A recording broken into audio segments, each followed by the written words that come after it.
আজকে দুপুরে আমাদের লাল শাক কিনে নিয়ে আসছে।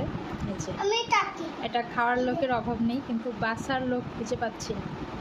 তো 500 টাকা দিয়ে কামলা ঠিক করছি, আর কামলার সুবিধার জন্য বিছানায় নিয়ে আসছি শাক।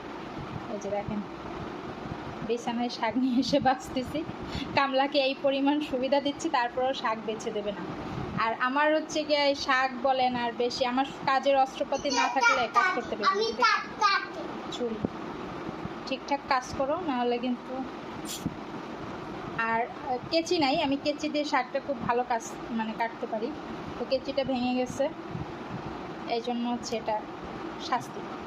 আর খেতে হলে কাজ করতে হবে। শাকগুলো ফ্রেশ। ইলিশ মাছ দিয়ে লাল শাক রান্না করছি। লাল শাকটা আমি সাধারণত পুঁটি মাছ দিয়ে রান্না করি, তবে আজকে ইলিশ মাছ দিয়ে ডিফারেন্ট করে রান্না করছি। খেয়ে দেখবো। রাত 12টা বাজে, খিদা কোনোভাবে সহ্য করতে পারতেছি না। তো এখন ট্রাই করবো কেমন হয়েছে রান্নাটা। এমনি ঘিরানে টিকতে পারতেছি না, খিদা বেড়ে গেছে। ভাত নিচ্ছি, অল্প করে নিব যদিও। ও আর এই যে হচ্ছে মরিচ ভর্তা, এটা নিব। এখন নিব লেজাটা, আমি নেই। শাক, বেশি করে শাক খেতে হবে। আমি কিন্তু খুবই সবজি পছন্দ করি। পাশ থেকে কেউ আবার যদি বলে যে চাপা ছাড়তেছি, আপনারা কেউ বিশ্বাস করবেন না, ঠিক আছে? আমি খুবই সবজি পছন্দ করি, সেটা আমার নিয়ে দেখেই বুঝে নেন। তবে হ্যাঁ, একটু মরিচ ভর্তা না নিলেই নেই। একে তো গরম, সহ্য করার মতো না।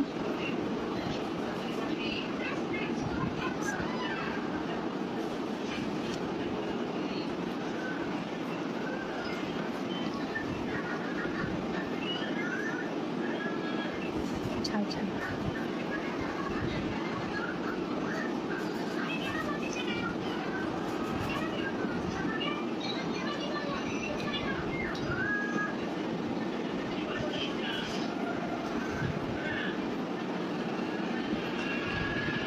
মনে হচ্ছে শুধু শাকই খাই। মধু মধু, তরমুজওয়ালার মধুর মতো মধু হয়েছে।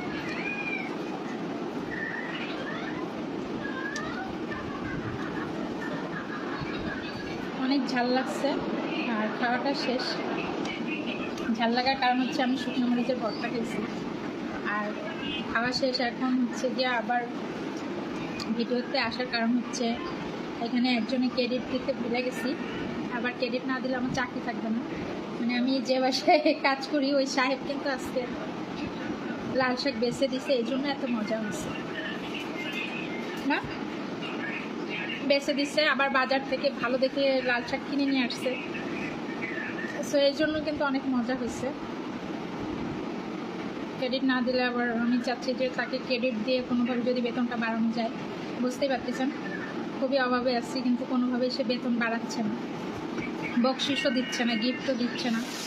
আবার রান্না করতেছি, তো আমি সময় পেলে একটু একটু রান্না করি। এটা কিন্তু মাছের ডিম। তো কি মাছের ডিম এটা আপনারা কমেন্টে বলেন। আমি কিন্তু নামটা বলবো না, আর মাছটাও দেখাবো না। মাছটা দেখলে আপনারা চিনে যাবেন খুব সহজে। অনেক ডিম, এখানে পুরো 1 প্লেট ভরা এটা মাছের ডিম। এটা আমাদের পুকুরের মাছের ডিম। মাছটা পুকুরেই চাষ করা। তো যারা যারা জানেন কমেন্টে লিখে যান।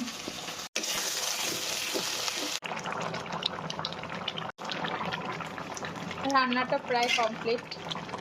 তো আপনারা কমেন্টে জানাবেন যে এটা কী মাছ। আমি কিন্তু মাছটা ভালো করে দেখাইনি, ডিমটা দেখাইছিলাম। এই যে ডিম, ডিম দেখে কমেন্টে